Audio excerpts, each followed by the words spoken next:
रायजो राजा नोंथांमोन गिबियावनो नोंथांमोनखौ आंनि चेनेलाव फिन खनसे बरायनानै लाबाय। थ' बे समाव जोङो divide Assam 50-50 Bodoland separate state ना माने बिनांगौ जानायनि जोंनि आसामाव बर'फ्रा बर' कमिउनिटिसफोरा Bodoland separate state divide Assam 50-50 माने बिनांगौ जानायनि माने माखासे जेनुइन माखासे गुबै रिजनफोरखौ जोङो सावरायगोन रायजो राजा नोंथांमोन। थ' जोङो मोनथिगौ रायजो राजा नोंथांमोनाबो मोनथिगौ मानोना जोंहा गोबां माने एक्सपिरियेन्स जाबाय, गोबां अबिगथा जाबाय। माने नैबे बर'लेण्ड सोदोबा इसेबां माने गोरलै आरो फिसा मुवा नङा। बेखौ माने मिडियानि गेजेराव स्टेटमेन्ट होबानो जे मोनगोन, नङा होमबा? मिडियानि गेजेराव स्टेटमेन्ट होबानो मोनगोन, बेखौ बिबानो मोनगोन, बुंबानो मोनगोन। माने इसिबां गोरलै मुवा नङा रायजो राजा नोंथांमोन। थ' बिनि थाखाय माने गोबां खस्थ' खालामबावनांगोन, गोबां नाजाबावनांगोन आरो गोबां माने मेलेमजों जुजिबावनांगोन, माने मेलेमनि दावहाजों जोङो जुजिबावनांगोन। अब्लासो माबा मोनसे जानायनि राहा लामा दं आरो रायजो राजा नोंथांमोन। थ' बे समाव मोनसे सोंथि, मोनसे कुइसन माने नोंथांमोननिसिम, मानोना सोरबा नैबे गोथार माने बर'लेण्ड सोदोबखौ लानानै राजनिथि पलिटिक्स खालामनो सिमां नुदों नामा? लिडार दैदेनगिरि चिफ जानायनि सिमां नुदों नामा? रां खामायनो सिमां नुदों नामा? रायजो राजा नोंथांमोन, नोंथांमोननि फिल'सफि मोन्दांथि सान्थौजों नोंथांमोना कमेन्ट सेक्सनाव लिरनानै फोरमायदो। बिनि सायाव सोरबा सानदों नामा, सोरबा सिमां नुदों नामा दिनैनि बे समाव? दिनै भारतनि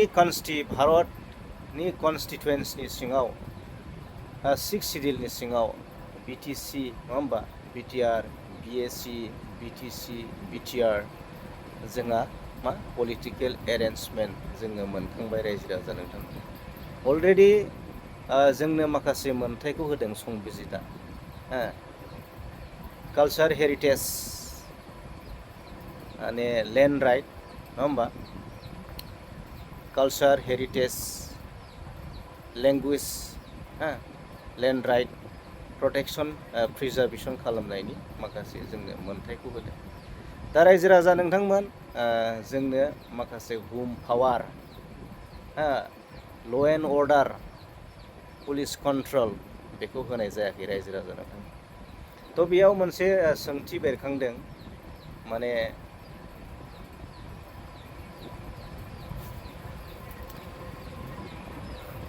जोङो जुदि हुम पावारखौ मोनोब्ला, नङा होमबा? ल' एन्ड अर्डार, पुलिस कन्ट्रलखौ जोंनि आखायाव जुदि जोङो मोनोब्ला, जोङो सम माने रेप खालामजानायनिफ्राय जोङो बारग'गौमोन, नङा होमबा? गुबुनजों बुथार जाखोमानायनिफ्राय जोङो बारग'गौमोन। थ' बियो माब्लाबो जानो हाया रायजो राजा नोंथांमोन, बियो माब्लाबो जानो हाया। मानोना जोंनि खुंगिरि, जोंनि दैदेनगिरि, जुदि बिथाङा बर' रायजो राजानि गावनि आंगो फिसाफोरनि सायाव जुदि अननाय, जुदि सिम्पाथि गैयाब्ला, जुदि बर'नि रायजो राजानि जानानै जुदि बाथ्रा बुङाब्ला, खालि माने पलिटिक्स नोजोराव थाबाय थायोब्ला, गुबुनखौ रायोब्ला गाज्रि मोनगोन खोमा ना, गुबुनखौ नेवसियोब्ला गाज्रि मोनगोन खोमा, बे दायाव आङो जेबो माने बुंनो हानाय नङा। आं सिरि थानायानो मोजां जागोन, नङाबा उनाव गाज्रि मोनगोन नामा। नै बेफोरबायदि जुदि बर'नि जानानै जुदि बर'नि जायाब्लाबो गेजेरावनो जुदि मोजां खोथाखौ जुदि बुंथिनानै होआबा, फोरमायनानै होआब्ला, माने बे ल' एन्ड अर्डार, पुलिस कन्ट्रल आरो हुम पावाराबो जेराव बेबो उदायनाय नङा, जेबो उदायनाय नङा आरोना रायजो राजा नोंथांमोन। थ' आं बेखौ साननानै मोनदों। थ' बिनिखायनो जोंनि खुंगिरि, जोंनि दैदेनगिरि, लिडारफोरा हारिनि फारसे, जाथिनि फारसे ना माखासे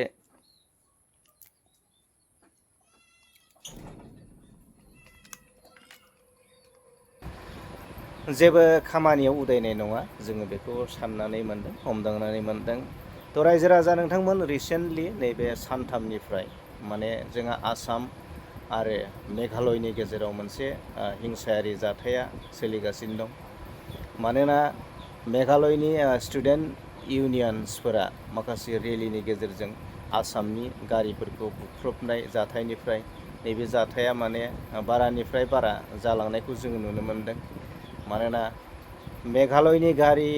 मेघालयआव माने हाबनाय गंसेबो गारि आसामनिफ्राबो बारहोनाय जायाखै आरो बेबायदिनो गारि बारनो मोनैलाय गारि बारहैयैलाय माने मेघालयनि सिङाव रायजो राजा पाब्लिकफोरा गोबां खस्थ' मोननो गोनां जादों। रायजो राजा नोंथांमोन पेट्रल डिजेल थाव माखासे माबानिफ्राय माबायाव गोबां हाहाकार जादों। घन्टा घन्टा माने लाइनाव थानानैबो थाव मोननायखौ पेट्रल मोननायखौ जों नुनो मोनाखै रायजो राजा नोंथांमोन।